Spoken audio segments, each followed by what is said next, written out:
Bom dia, boa tarde, boa noite para quem me assiste, boa madrugada, boa alguma coisa, não sei quando vocês vão me assistir. O intuito desse vídeo, gente, hoje não tem tela, é dar uma devolutiva da avaliação para vocês.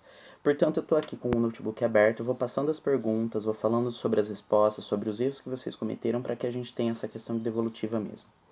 Pergunta 1, vozes verbais. Eu tenho uma tirinha e a legenda dela tá falando: Jaiminho foi mimado pelas suas tias. O enunciado está dizendo que o sujeito está sofrendo ação. Portanto, a gente já elimina de cara uma das alternativas que é voz ativa. Se o sujeito sofre ação, ele não faz. Se ele não faz, ele não está agindo. Se ele não está agindo, eu não tenho uma voz ativa. O que significa que a gente fica entre uma voz passiva sintética e analítica. Jaiminho foi mimado pelas suas tias. Eu tenho um agente da passiva. Se eu tenho um agente da passiva, essa voz passiva é desenvolvida, ela não é reduzida. Ou seja, a alternativa correta é voz passiva analítica C. A 2 era para vocês colocarem se existia ou não voz passiva a partir da transitividade dos verbos. Minha tia costurou minha camiseta. Quem costura, costura alguma coisa. Esse verbo ele é transitivo direto, porque ele transita, ele anda e ele tem como objeto, o objetivo dele, para ele chegar nesse objetivo, um trânsito direto. Ele não precisa passar por nenhuma preposição. A partir disso, tendo um objeto direto, ele teria que ser sujeito na voz passiva. Portanto, tem voz passiva e vocês deveriam indicar aqui. Minha camiseta. De novo, lembra? Verbo ser mais particípio passado do verbo principal. Minha camiseta foi costurada por minha tia. B. Eleandra foi ao banco. Quem vai, vai a algum lugar. Esse verbo não tem um trânsito direto. É como se eu tivesse um empecilho aqui pelo qual ele tem que passar, que é o a. Quem vai, vai a. Portanto, não existe voz passiva. Peguei a caneta do chão. Esse verbo é bitransitivo. Alguns de vocês esqueceram que um verbo bitransitivo ele tem um objeto indireto, mas ele também tem um objeto direto. E se ele tem um objeto direto, ele teria que ser sujeito. Portanto, existe voz passiva. Se eu peguei a caneta do chão, eu posso muito bem dizer, se eu quiser focar no que aconteceu, que a caneta foi pega do chão por mim. Isso é uma voz passiva. D. Fala-se muito mal de você. Não existe voz passiva aqui, porque quem fala mal, fala mal. Isso é um índice de indeterminação do sujeito, eu não sei quem está falando. 3. A partir da 2, a gente já sabe que a B, Leandra foi ao banco e fala-se mal. Pela transitividade dos verbos, eles não têm nenhuma passiva. Um erro muito comum foi que alguns falaram que existe voz passiva sintética, que não existe a analítica, mas existe a sintética. Aí eu pergunto, como é que existe uma voz passiva sintética e não existe a analítica, se a sintética é o resumo da analítica? E a gente já trabalhou isso durante várias aulas. Ou seja, a 3 vocês deveriam responder na B e na D, que não existe voz passiva pela transitividade do verbo. E na A, costurou-se minha camiseta. Na C, pegou-se a caneta. 4. Numa frase como eu vi ele, nós falamos aqui que pronomes declinam, mas na variedade padrão. Na variedade não padrão, isso já é uma queda que vem acontecendo desde o latim. Esse resquício de caso do latim já se perdeu nas variedades orais do português. Isso não é um erro, não é um desvio absurdo. Todas essas questões seriam preconceitos linguísticos. A alternativa correta é ser uma variante não padrão, informal. 5. Essa me deixou um pouco bravo. Por quê? Eu dei um exemplo muito parecido para vocês no exercício de revisão. Eu falei para vocês não assinalarem a dissertação argumentativa, porque não teria argumentos, não teria tese. E teve mais de um aluno que assinalou dissertação argumentativa. Gente, isso é um texto que está explicando o que vem a ser a adolescência. Nós já vimos textos sobre isso na apostila. E eu dou um texto que expõe, que mostra para vocês, como se colocasse uma imagem do lado da outra, o que vem a ser a adolescência, sem defender um ponto de vista, sem expor argumento, sem justificar aquilo que está sendo colocado, simplesmente noticiando, expondo. O tipo é expositivo, não é uma argumentação. Eu não estou explicando por que eu acho que a adolescência é isso. Eu estou simplesmente falando que a adolescência é. Ponto. Portanto, a alternativa correta dessa também é a C. 6. Pronome passivador e índice de indeterminação do sujeito, que vocês teriam que ver. De novo, transitividade verbal. Se o verbo é transitivo direto ou transitivo direto e indireto, ele tem um objeto direto, Portanto, possivelmente a gente está diante de uma voz passiva sintética, que é a condensação da analítica, e aí o C aparece como uma marca de voz passiva. Se nós estivermos diante de um verbo intransitivo ou transitivo direto, não existe voz passiva, e o C aí está para marcar que eu não sei quem está fazendo a ação. Alternativa A. Construíram-se várias casas nesse bairro. A noção aqui é que as casas foram construídas. Eu tenho uma noção passiva. As casas não estão fazendo nada, elas estão sofrendo ação. Portanto, o C aparece aqui como pronome passivador, do mesmo jeito que na B. Roçou-se o terreno. A ideia aqui é que o terreno foi roçado, porque o verbo roçar, alguém roça alguma coisa. É transitivo direto, como construir. Mas a C e a D eu tenho verbos intransitivos. Quem age sem pensar, age sem pensar.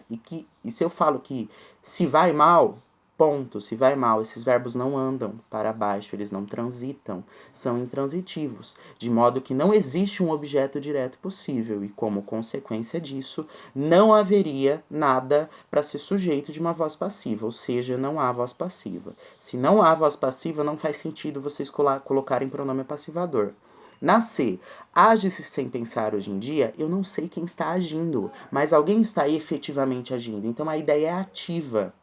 Se a ideia é ativa, não pode ser pronome passivador. E se eu não sei quem está agindo, eu tenho um índice de indeterminação desse sujeito que age. Vá-se mal, a mesma coisa. Vá-se mal no quesito de saúde. Estamos indo mal. Mas eu não sei quem é esse estamos, ele é genérico. Índice de indeterminação do sujeito. 7. A 7 pedia que vocês identificassem verbos nocionais e verbos de ligação. Durante muitas aulas eu disse para vocês que os verbos de ligação, embora eu odeie colocar listas, normalmente eles ficam entre o verbo ser, estar, ficar e permanecer.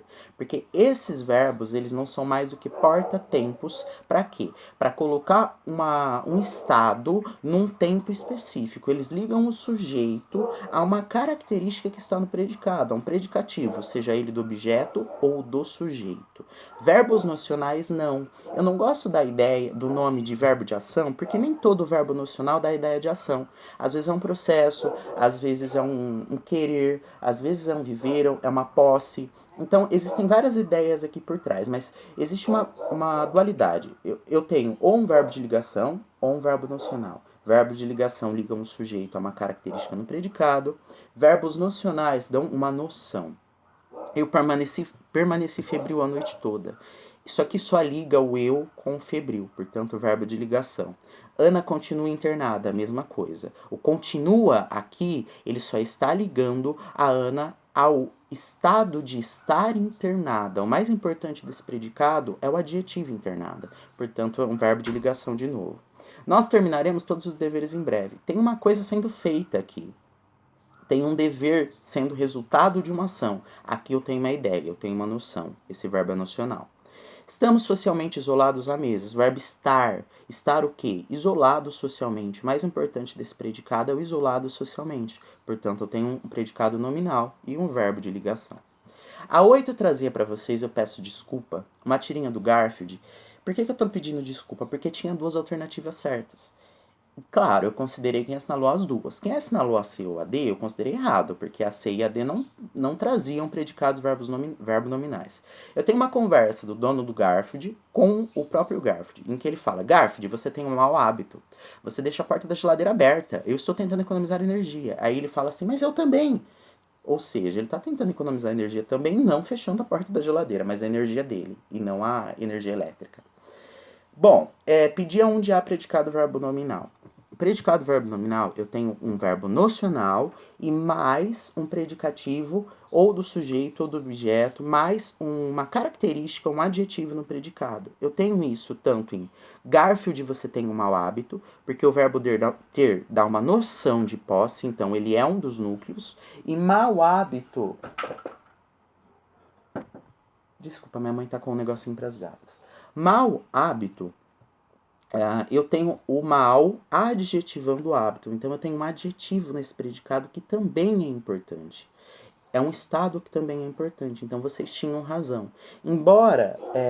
Só um minuto, gente, por favor. Embora eu não considere que esse predicado seja tão verbo nominal quanto a B, ele também é. Porque a B está escancarado que é um predicado verbo nominal. Você deixa a porta da geladeira aberta. Deixar dá uma noção de alguma coisa sendo feita. E aberta é um adjetivo de geladeira. Então aqui eu tenho um predicativo do objeto junto com o verbo nocional. Mas de qualquer maneira as duas estavam corretas. Então se você assinalou a A ou a B, eu considerei. E a 9 trazia uma placa para vocês, aviso, é expressamente proibida a entrada de pessoas não autorizadas neste local. Aconteceram muitos problemas aqui. Por quê? Eu pedi para vocês justificarem essa concordância. E claro que essa é a concordância da variedade padrão, só que muitas pessoas justificaram falando que a expressão é expressamente proibida concordava com a entrada. Não. Expressamente proibida concorda especificamente com o artigo. Ele só se flexiona porque tem um artigo aí, porque se ele não tivesse, seria expressamente proibido entrada.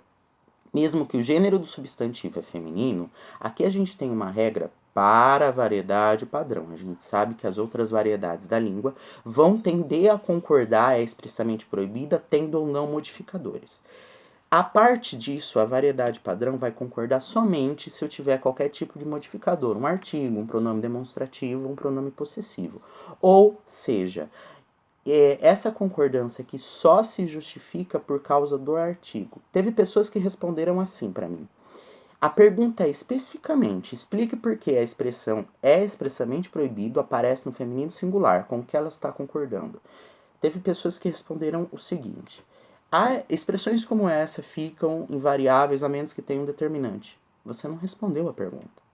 E eu tenho que apontar isso porque eu estou preparando vocês para um vestibular. Se vocês estiverem diante de uma questão aberta e vocês responderem esse tipo de coisa, o avaliador vai escrever exatamente a mesma coisa e vai te dar 0. Você não respondeu a pergunta. E no caso específico, acontece o quê?